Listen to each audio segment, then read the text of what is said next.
My name is Naomi and I am the yarn curator. Thank you so much for joining me here today in my little corner of the internet where I like to talk about knitting and spinning and crafting in general. Welcome back to all of you who are subscribers, and if you're a new viewer, welcome to you as well. I'm so happy to have you here on my channel.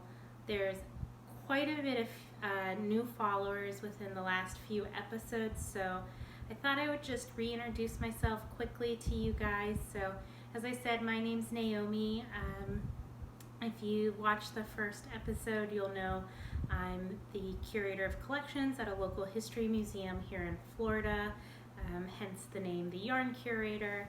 And yeah, I've been knitting for over 15 years now, and I started spinning about 5 years ago, and I just really enjoy all things crafty. I recently moved back to Florida a little under 3 years ago now to be closer to family, and before that we were living in Colorado, which is where I really kind of fell down the knitting and fiber rabbit hole hard. And prior to that, we lived in North Carolina. I am a self-taught knitter and a kind of self-taught spinner. I figured out the basics of spinning on my own, through YouTube and things like that, but then I did take classes at some local yarn stores and refine those skills. So that's just a little intro about me. Thank you so much again for joining me here on my channel. If you are new, welcome to all the new subscribers. And so yeah, if you're interested in following me on social media, I am the Yarn Curator on Instagram, and then on Ravelry, my username is House of Cardigans, although that may or may not change to the Yarn Curator in the near future. You guys let me know down below what you think for simplicity's sake, if it's better to have everything the same across all channels. So yeah, the Yarn Curator on Instagram and House of Cardigans on Ravelry. I do have a website as well with show notes, some extra photos and things like that that don't always make it in the podcast, and that is theyarncurator.com. And as always, I'll link everything down below in the show notes.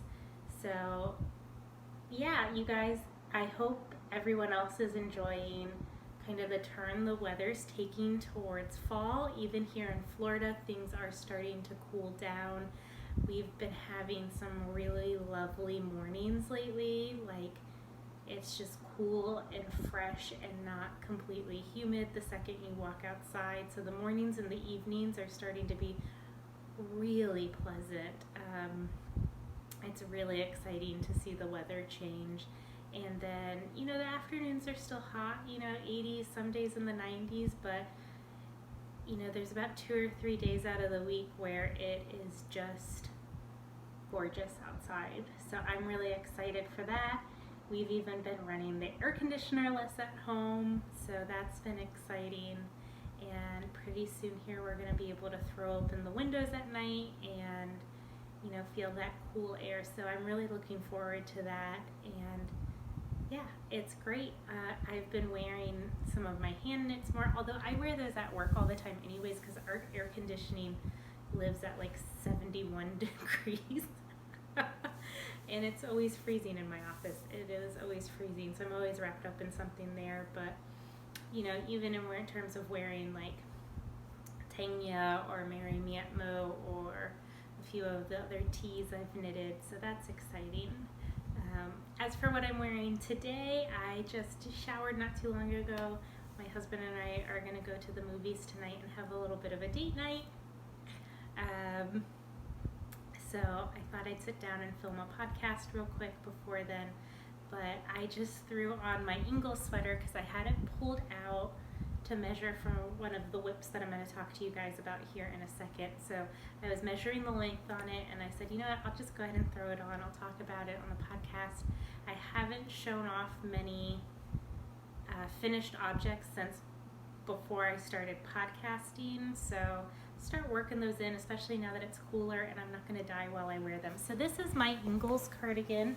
It is a pattern by Caitlin Hunter, and so you can see here it has this lovely snowflake succulent design. I've heard it described a few different ways, and you hold that with a little bit of mohair, and then it has this very small lace detail around the yoke as well, where you increase and decrease, and then the body from there. So I like to knit my sweaters a little bit longer.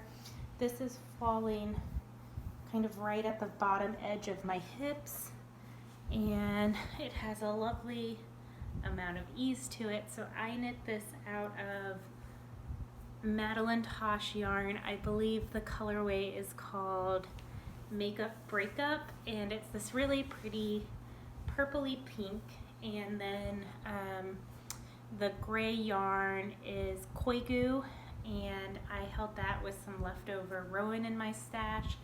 I don't know the name of the Chiagoo yarn because they use numeric codes for all of their colors, and I could not tell you that off the top of my head.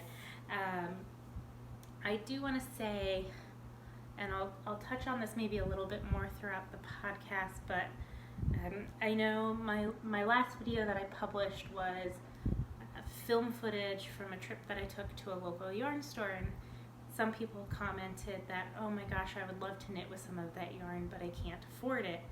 And so here is one of my dirty little secrets to knitting with luxury yarns on a budget. And my sweaters quantity of Mad Tosh I actually bought off of D-Stash on Ravelry for I think $60. I think I got 6 skeins for either $60, maybe $75, but that's still way less than retail. And then the Chiagoo that I used, I bought on Wool Watcher from Jimmy Bean's Wool, and so I just thought I'd let you guys know about those as places where you can go find yarn. So Jimmy Bean's Wool is a large yarn store located in Reno, Nevada. They have a huge online presence, and then what they have as well is a portion of their site called Wool Watcher, for those of you who don't know about it. And it's essentially a 24/7 flash sale. So they'll put up one yarn for, I believe it's an hour, and it'll be deeply discounted, and it can be limited quantities. It might just be one skein, you know, something that they just want to clear out of the last of in stock.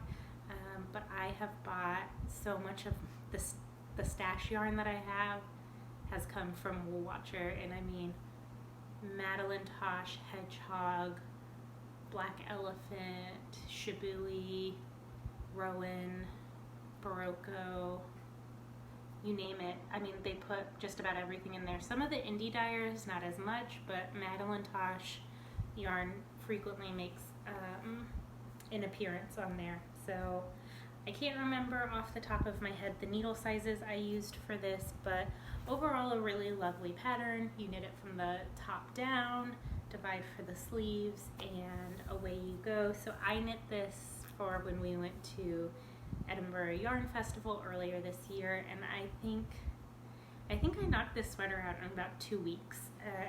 It's a really fun knit. I really enjoyed the color portion here, and then the body flew off the needles. Part of that was probably some excitement for our upcoming trip and having something to wear there, but a really fun, really enjoyable knit. And yeah, so without further ado, I will jump into whips. I have quite a bit that I'm excited to share with you guys this week, and I apologize if it seems like I'm flying through it, but like I said, we're gonna try and hit the movies tonight, so I wanted to squeeze this in while I could. So first up, I'm gonna talk about spinning. So if you follow me on Instagram, you'll have seen a little video that I put together for spinning this fiber. So this is Malabrigo Nube, and I'll list the colorway name down below because I don't actually remember it at the moment, and its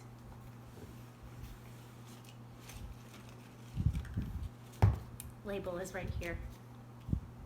The colorway on this is 865 Baya Electrica, and as I said, it's from Malabrigo. I got this from an old fiber share partner 3 years ago, I think. since we've lived in Florida, so 2 to 3 years ago. It's 100% pure merino wool and 4 ounces or 113 grams. And so since it had sat in my stash for a while, the fiber in the braid had gotten pretty compacted and it didn't want to draft too easily. So what I've done is I split the braid in half lengthwise, so unbraided the whole thing, folded it halfway, and then divided it. And then what I did from there is I then took each individual braid, split those in half, and then took those halves and divided them into fourths. So I've spun the first half of the fiber, which is on this bobbin here, and then I still need to spin the second bobbin. But what I have as I'm doing it is these little nests of fiber, little, roving balls. And as you can see, I mean, it's super, super thin, pretty much pencil roving now. And so it drafts a lot easier. But you can see here, I'm pulling that and it's still not really wanting to draft too much. So the fiber feels a little sticky and felted. And I think that's just from being in storage as long as it was, because I've spun Malabrigo before and not had as much trouble drafting. But what that means is I am pretty much spinning a really fine single. I don't have my control card with me, but if you can see kind of wrapped around my finger there, that is super thin, probably in the singles form, it's in between a lace and a fingering weight. So when I apply it together, I'm anticipating getting a 2-ply fingering to sport weight yarn, just depending on what section of the yarn you're in. And so I want to stick this to the side with some of my other handspun, and I've been thinking, I've gifted away a lot of my handspun, so I actually don't have that much in my stash. So I'm trying to build my own personal handspun stash back up because I would like to make a handspun shawl for myself. And so if I can start spinning some skeins up that are all roughly the same weight, then that'll make finding and putting together a pattern a lot easier. So yeah, that's that. And then I just have the little balls in there hanging out, waiting to be spun. And I think there's between 16 and 20 in there. I didn't really divide them in an exact science. I just pulled them apart till they seem nice and thin. And they're just living in a little festive project bag that I have kicking around the house. This actually came to me, the girl who I bought the Madeleine Tosh from off of Ravelry completely blew me away. She put together a really nice package and this project bag was in it, and so yeah, it just brings me joy. So that is my spinning project, and I'll probably work on getting these singles done in the next week or two, and then I'll continue to let the singles rest, and then I'll apply them together. So that's it for spinning. I know nothing too exciting, but it's absolutely gorgeous colors. And then for knitting, I'll jump into whips, and I'm in no particular order, just kind of grabbing them as they sit on the couch next to me. So first up is a project you guys will be no stranger to, and it's not that exciting at the moment, is my Navelli tee, also a pattern by Caitlin Hunter, and this is just currently kind of in the slog, working on the body. So if you guys, so here it is in all of its bottom up glory. So I am knitting this out of Holst yarn in their coast base. It's 55% lamb's wool, 45% cotton, and it is in their wisteria, freesia, and charcoal colors.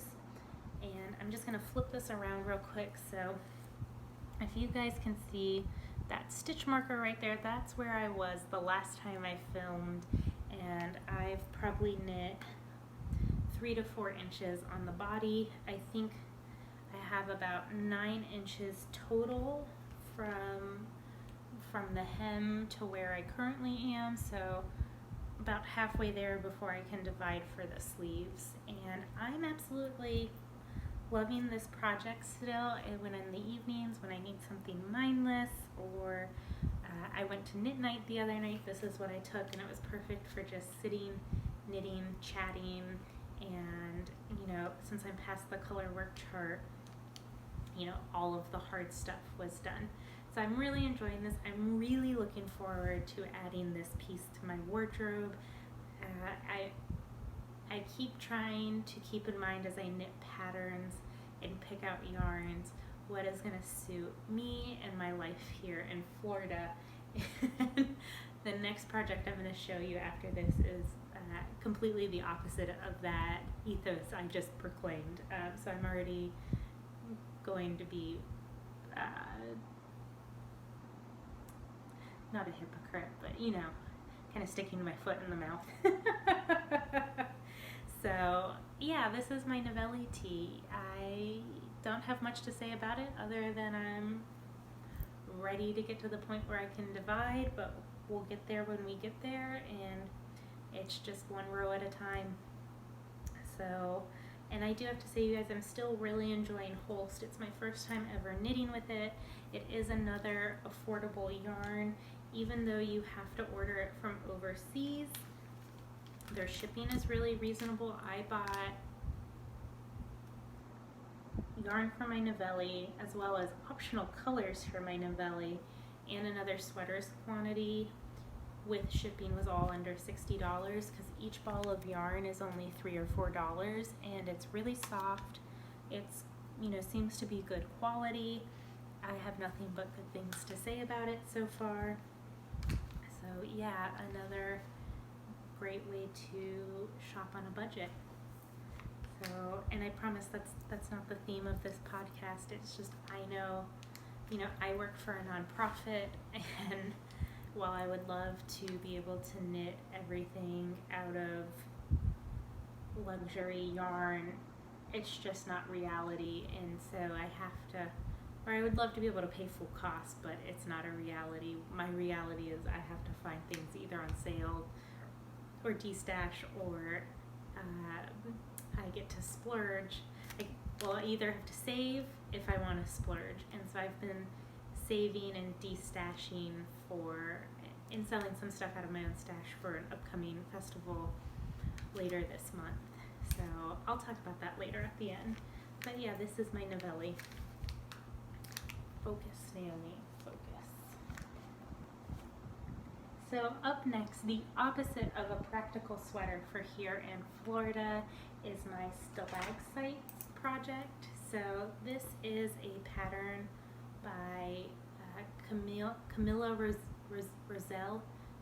Yes, and it is from an old issue of Lite magazine, and it is called Stalactites. And my yarn ball is caught. Alright, free the yarn. Get the crap from off the floor, off the yarn ball. So this is my Stalactites sweater by Camille Rosselle. So if you'll notice, there's a little progress keeper right there from Hannah, who is the corner of Craft. So that is where I was the last time I talked to you guys, and I have been powering through the body. I would say this is probably, I can do about one, of this slip stitch repeat and the accompanying knit rows in about an evening. So from when I get home to work to when I go to bed, including making dinner and cleaning up and things along those lines, I could knock out about one of those sections at night. So a couple evenings worth of progress. I actually woke up at the crack of dawn this morning. The last week or so, I've been waking up at like 5 a.m., tossing and turning, and on the days that I work, I've been like stubbornly staying in bed till my alarm clock went off. But for whatever reason this morning, I was like, you know what, forget about it. I'm gonna wake up, I'm gonna make a cup of coffee, I'm going to sit and knit until my husband wakes up, and then, you know, just relax and get that alone time in. So I did that this morning, and then after we ran errands this morning, I put in a little bit more work on it. So I was actually pulling out ingles earlier this afternoon so I could measure the distance from the armhole to the hem to see if it was comparable. It's a little bit shorter. I take that back. If I measure strictly armhole to hem, this is actually a little bit longer than my ingles currently is. But if I pull it up from collar and then measure down, this is a little bit shorter. And I think that's just because it's a different construction. So this is raglan increases versus ingles is yoke increases for the construction of the pattern, which is just a different way of increasing and shaping at the end of the day.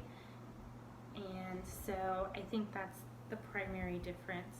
But I do think I'm ready to start the ribbing at the bottom, and I kind of want to do a longer ribbing. I'm thinking about 3 inches because I'm a glutton for punishment. However, I think it's just about there and just about ready. And I talked about this in my last episode. I originally cast on the size medium for this sweater. I ended up increasing to the size extra small because my gauge was just coming, even though I knit a swatch, my gauge was still coming out way larger than the pattern was going to be. And so I made a decision before it was too late to just go ahead and only increase up to the size extra small. That's part of why I've been able to fly through the body. This is the smallest size, like technical size garment that I've made in a really long time. I have about a 42-inch bust, and so this should fit. I think it's going to be a little snug. I don't think it's going to have as much ease as I was originally anticipating, but even if I would have increased up to the size small, I was still going to be swimming in this sweater. So I think once it's blocked, it'll be okay, and I think it'll grow even more. So yeah, this is my Stalactites. It is going to be my sweater for SAFF, which is the Southeastern Animal and Fiber Fair. It is a big regional festival here in the Southeast, as the name implies. I believe it's the weekend after Rhinebeck, so it's at the end of October. I'm really excited to go because at the museum that I work at, I've said this before, we have a big fundraiser the same weekend every year, and I'm pretty sure it's the only weekend, as long as I work at this particular museum, that I am ever going to be able to get off to go to the festival, because after my boss realized when I put in my request date, she was like, okay, no one's allowed to take that weekend off anymore.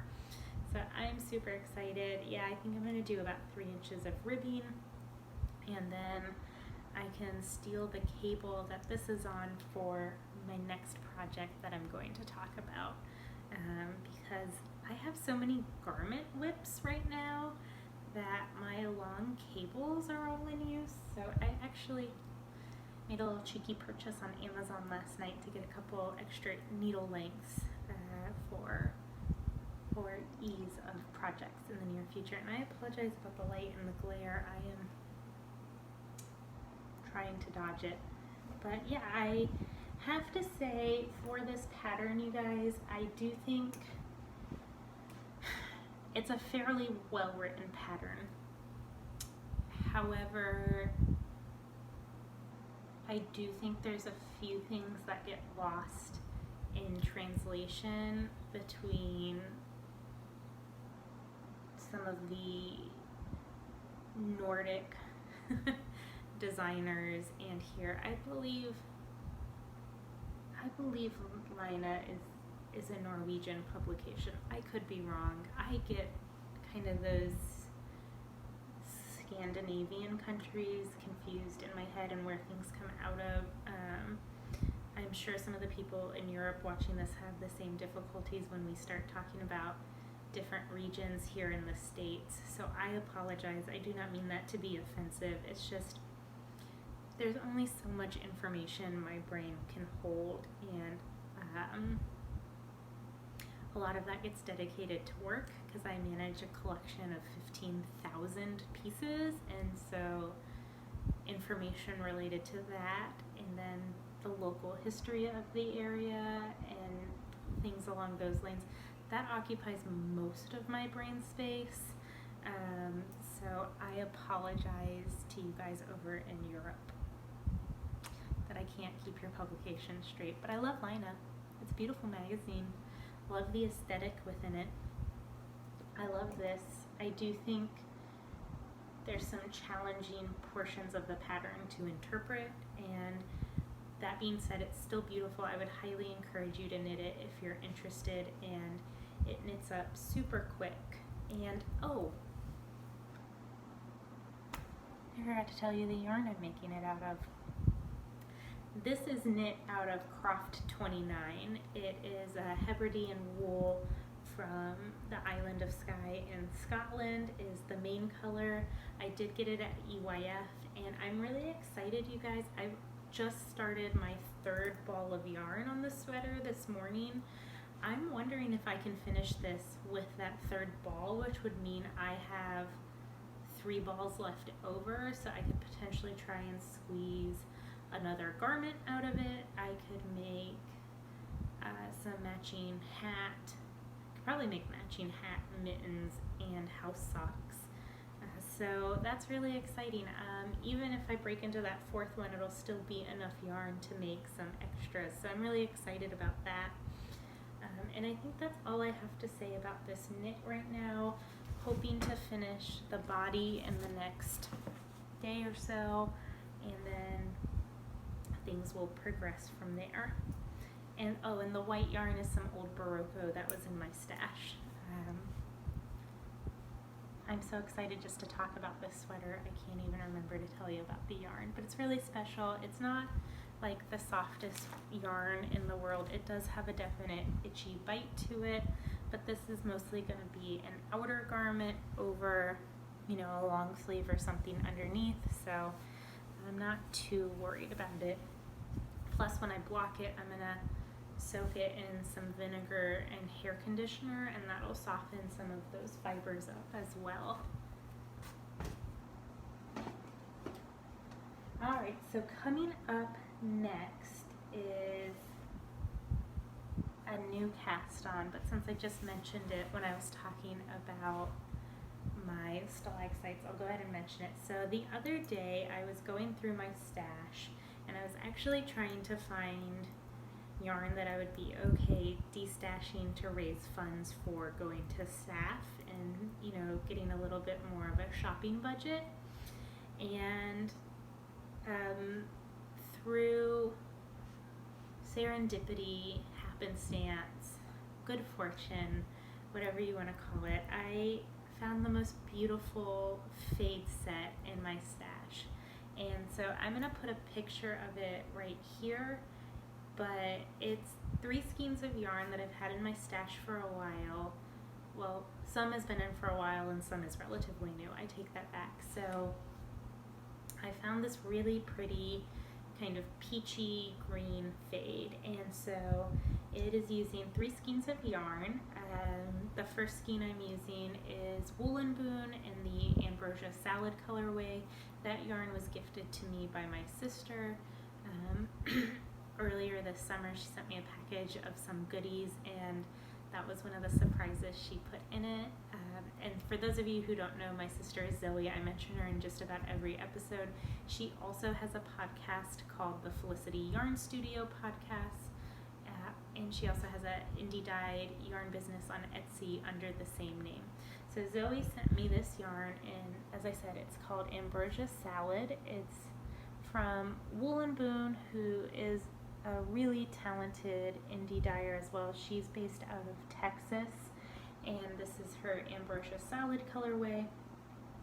The next color in the fade is from Ching Fiber, and this has been in my stash for over a year now, and it's another yarn that I bought off of Ravelry on the D-Stash, through the D-Stash function, and And I'm, you know, as I said, just to let you guys know, this is kind of how I acquire nicer yarns for me. And so this yarn, I believe it's an MCN base, so it regularly retails, since she's either a British or French dyer with import and everything. This one ball of yarn usually costs over $30, and I got it for $18 on Ravelry, so that's a pretty stinking good deal. And I apologize, the light. If I move, can I block it? So this is what that ching looks like. It is coming through just right through the window to put a glare on that. How crazy is that? It's like, oh, I wonder if it's reflecting off of my water mug. How about now? Oh, that's better. So yeah, there is that yarn.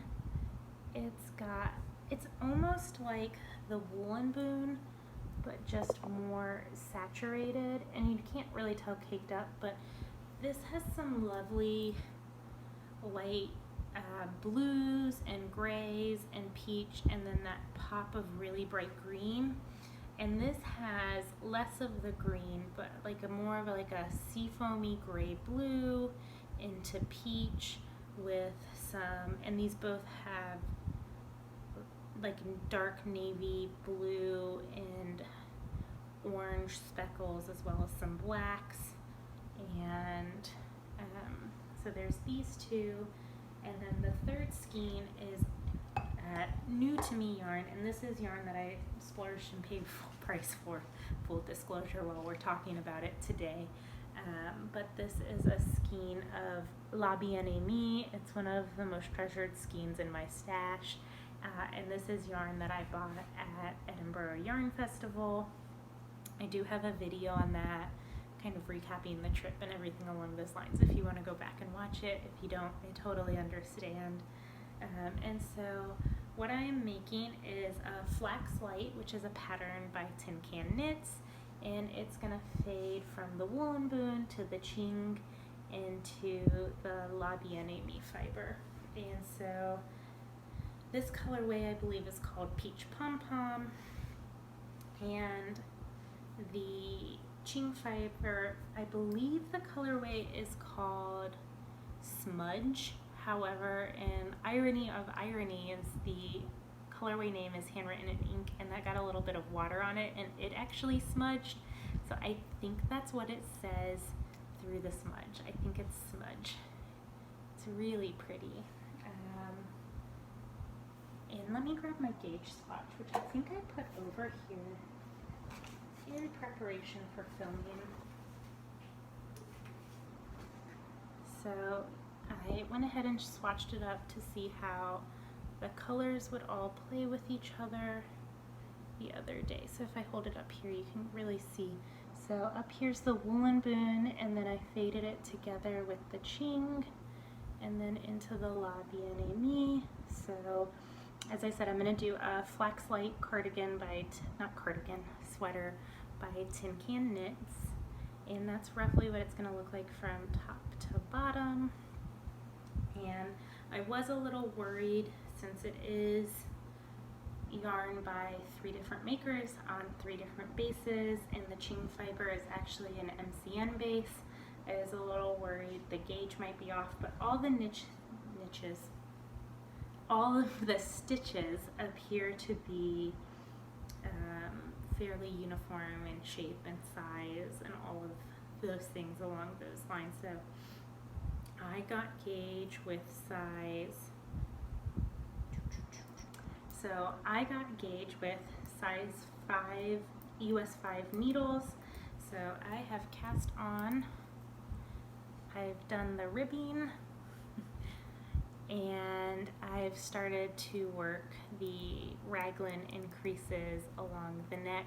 But as you can see, I'm currently on my 8-inch cable, and so this is quickly filling up, and so I want to finish the body on my stalactites so I can take these tips off and put those on that cable, move these on, and it'll make knitting this a little bit more comfortable.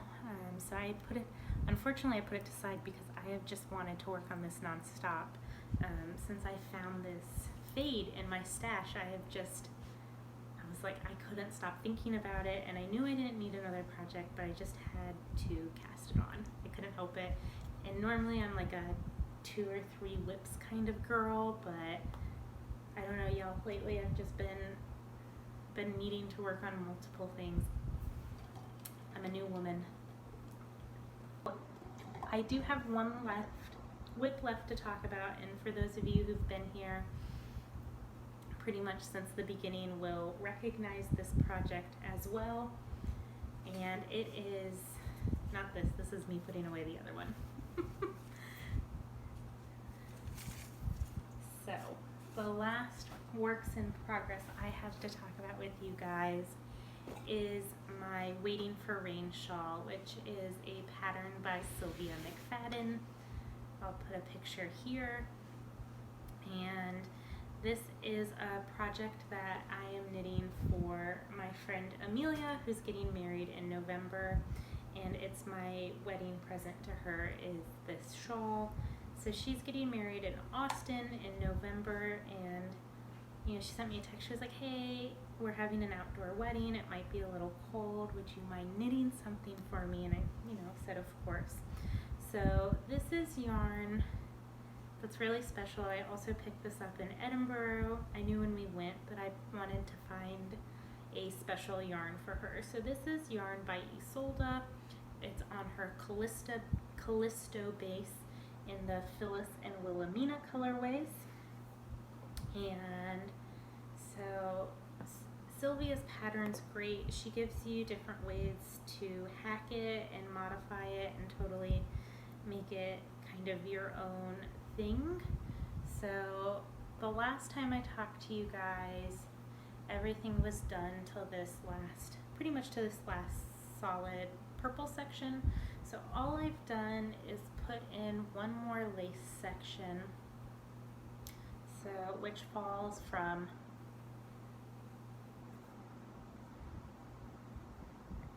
it's a Biggin and it's backwards. So I put in this lace section. I believe there are 20 pattern repeats in there. And so the shawl is actually upside down at the moment, but it's much easier to show to you. So you can see that repeat in there. And I think it's going to be absolutely lovely. I'm really loving this. I'm kind of jealous I have to give it to her. It actually matches the color of my angles well. So I'm currently debating a couple things with this project, and one of them I'm waiting on a text back from Amelia. So the first thing I'm debating is how wide to make it. I put it on I put it on another set of needles so I could measure out the complete wingspan right before I put in this third lace section, and it's just about wingtip to wingtip on me, and Amelia and I are about the same height, and so I'm debating if I want to keep increasing it wider or if I want to follow the pattern for the increases but then decrease on the wrong side rows so the stitch count stays the same, because I don't want her to get swallowed in this as well. So that's one of the things, and I've sent her a text and I'm like, can you please tell me how wide your wingspan is? And she was like, yeah, I'll text you later. She was at a brewery at the time, so I need to send her a text and remind her that I need that information from her. And then the other two things I've been debating is, do I want to add in one more lace section? And what I'm thinking is, since this one's so long, I kind of want to balance it out by having something start kind of right around here and then scoop over here on this side of the shawl. So I think that'll balance out some of what's going on with the staggering. So yeah, from about here to about here, and I'm thinking I would do it in a 20 stitch repeat as well and just kind of bump it in a little bit more.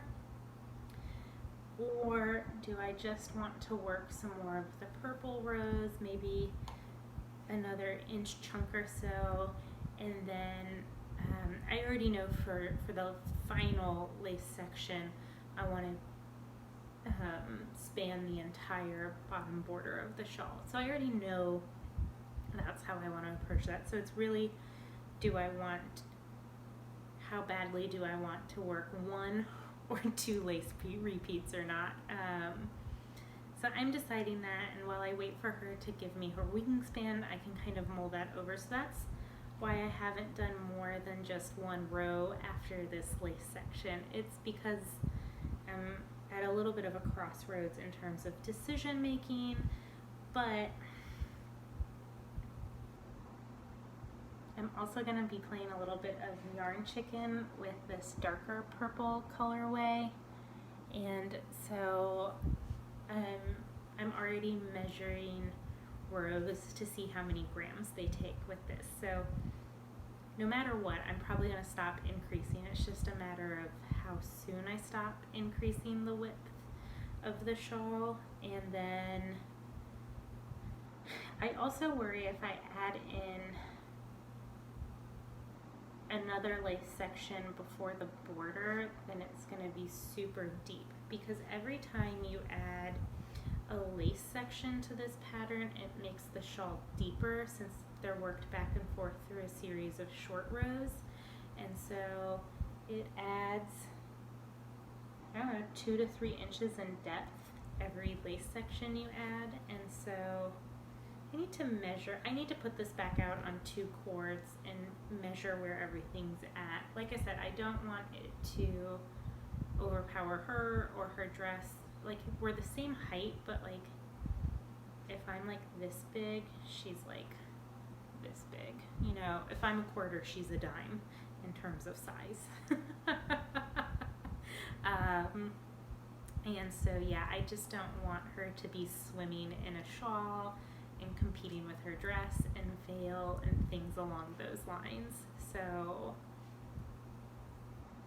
decisions. I'm probably just going to do the 1 lace section, let's be honest, and then my obligation knitting will also be done, and I don't mind knitting this at all for her. I'm incredibly happy for her. However, you know, it's a knit with a deadline as well, so let's be realistic, Naomi. And then the final decision for it or not is whether or not to do the bind off, which is a picot bind off, in this lighter purple or the darker purple. And I can see it going either way. I have a feeling I'm going to go with the dark purple because I like the idea of a dark defined border, if that makes sense, since essentially the border going this way along the top edge is the dark purple, so I feel like it'll complete the shape of the shawl. But at the same time, if I do this last section in the purple, or the lighter purple, they're both purple, if I do the lace for that final portion, it'll just like, it'll almost flow like it's part of the lace, if that makes sense. So I need to decide the aesthetic I want to go for, and I would text her and ask her what she prefers, but I kind of want it to be a surprise when I gift it to her. That being said, she could potentially be watching the podcast, and Amelia, if you're watching, let me know what you prefer. If you're not watching, it's a surprise for you. I haven't shown her any pictures. She doesn't know what the yarn looks like. She doesn't know what pattern. I mean, we went through patterns and texted them back and forth, but she doesn't know ultimately what pattern I went with or anything along those lines. So she does know I have a podcast, but I don't think she's watched it yet. So yeah, this is my waiting for rain. Hoping to be done soon. So 1 more shot. There's that lace. It's going to be beautiful once it's blocked and the lace really grows and shows. It's going to be lovely. So that is it for my works in progress, you guys. And I just wanted to, check back in about life. Life has continued to be really busy for us. We're still working on resolving some of my husband's health issues that are chronic and ongoing. And then work has been really crazy. One of my coworkers resigned about a month ago, and so we've been trying to hire and fill her position. So I've been in nonstop interviews for people, and we're ramping up for our big fundraiser. And then I'm in the process of applying for a grant. We actually ended up pushing. It's a rolling grant with multiple deadlines, and so we pushed back our grant application, which is great for me. It gives me more time to work on it, but it's like one thing that you anticipate being off your plate, but it's not quite off your plate yet.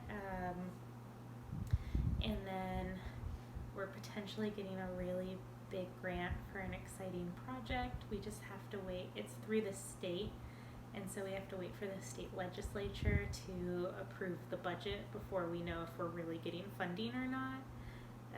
But if we do, I'm hoping I can share a lot of that project here on the podcast, because we have a historic building on site that is in need of a complete and total rehabilitation. And so hopefully, and it's going to be a multi-year process. So if we get that grant, that will be amazing, and I would love to share some of that here with you guys. And I'm just working on a new exhibit that is really exciting for me, because it's the first time I'm ever going to get to work with a professional fabrication company. So it's like you get to come up with some really creative ideas in designing things that, how do I word this? I get to come up with ideas and concepts that someone else will actually be able to execute given their skill set. I mean, I can come up with ideas and execute things on a very simple form. I can build simple cases.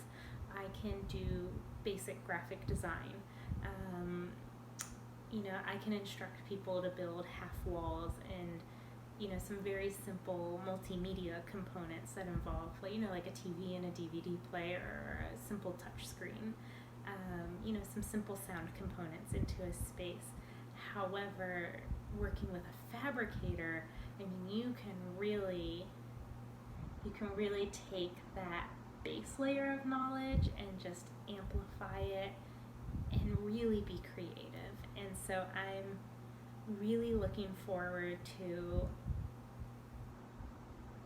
actually getting to dig deep into my creative side for an exhibit, and how we want to convey some narratives and themes to the public along the lines. Well, this particular exhibit is on the history of coastal living and boat building and sailing, and the evolution of boating from a utilitarian function. You sail to travel or to fish or for industry, and kind of the narrative arc from that and that utilitarian fashion to a recreational and leisure sport, whether that's through wooden crafts, which is the exhibit we're focusing on because we have a great collection from a pretty prominent local boat builder. So that evolution from function to fun, and then from wooden to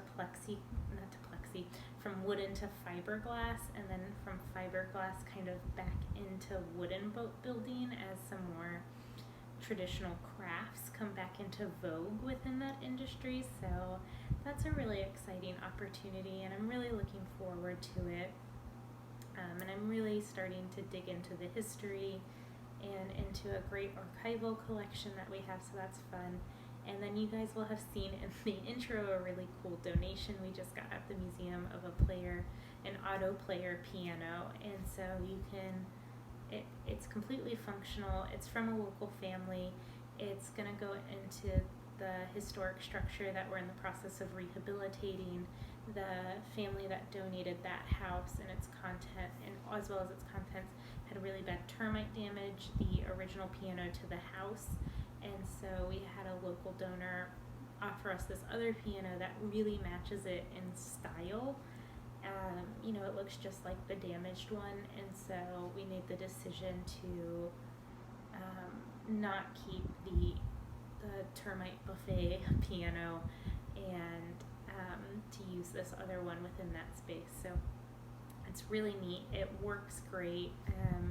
When the donor dropped it off, he allowed me to film him and on how to play it and things along those lines, so we can attach that to our records, for prosperity's sake. And so, but yeah, it was so cool. I even got to sit down for a little bit and pump the organ. We didn't have it's electric as well, but we didn't have an extension cord to plug into it. So that was really neat, really exciting. I have I have no musical talent or skill whatsoever, but I have a really soft spot for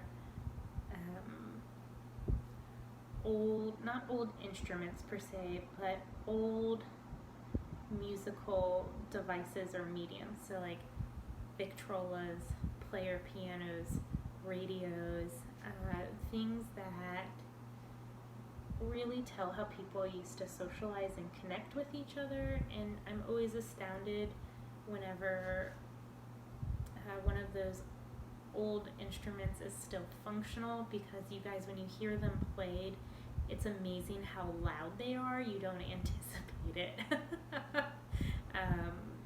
And they just bring a smile to your face. And so when this donor was dropping off this piano, and we've been coordinating this donation for over a year, when he dropped it off and played it, I had the world's biggest smile from ear to ear, and I had my intern with me, and she had a big smile on her face. And so there's moments where even when I'm frustrated or stressed out with a deadline, or pulled in 60 different directions, or dealing with a mold outbreak, there are times when my job brings me absolute joy, and so I have to remember those. And this week I had a few of those moments in terms of working with our collections and remembering why I'm in the industry that I am in. And I'm incredibly privileged to work within the museum field. It's a pretty tough and competitive field to break into, and it's not often that you'll find someone of my age, which I'm not going to say on the podcast, but who's already a curator. So I feel incredibly privileged in that regard as well. So yeah, that's work. And then I did start a new book, and it's on Audible. It's okay.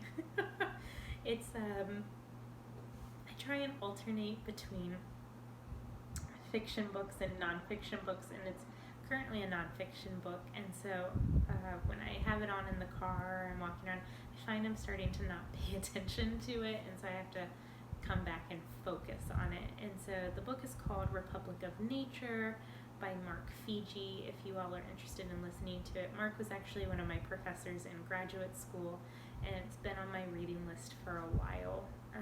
And so the book is essentially, it's not a comprehensive history of the United States, but it is an overview of really well-known events in U.S. history.